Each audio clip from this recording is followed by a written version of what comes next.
Hi, I'm Dr. Sarah Ruiz with Sun City Dietitians. If you or someone you know has been diagnosed with diabetes, we're here today to teach you about some healthy swaps for our ingredients.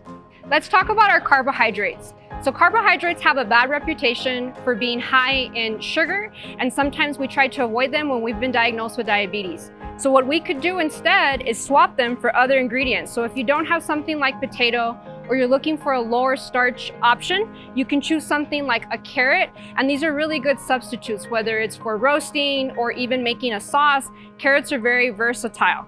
Apart from the carrots, we also sometimes use different types of grain, and we're very familiar with our long grain white rice, but we can also use brown rice. The trick and the key here really becomes cooking them for a longer period of time and understanding that they're going to need this extra cooking because of the extra fiber that's in both the long grain and also in a different grain called quinoa.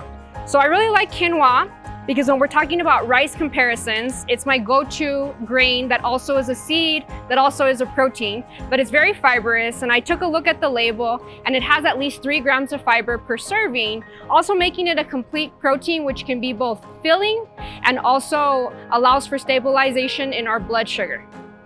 So next we're gonna talk about fat. So fat also has an equally bad reputation, and sometimes we think that it's all bad. But fat can have nutritional value. It can also have omega-3. So some quick tips. We often buy our vegetable oil in place of the canola, and it doesn't have that benefit of being heart-friendly.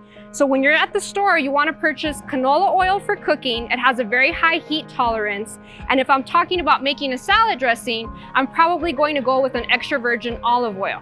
So we don't want to cook with this. This doesn't have as high of a heat tolerance. This is why the biggest bang for our buck comes in the canola. And it also doesn't cause for that Italian flavor that I might not be going for. So we're going to talk about protein next. So for protein, we have some different cuts that were at the store. So keep in mind, you want to pick the word tenderloin, loin. Anytime you see that word, that means it's a lean cut of meat. You can also pick ground beef that's at least 90%, 10% fat. That way you're picking the leanest choice possible. If the animal has more legs, it's going to have more cholesterol. And for an easy plant-based or plant-forward switch, you can switch out garbanzos for tuna, always picking tuna that's coming in water, but garbanzo is a really good choice of protein and fiber that can be used in a salad. So if you grind it up, it becomes a really nice tuna salad.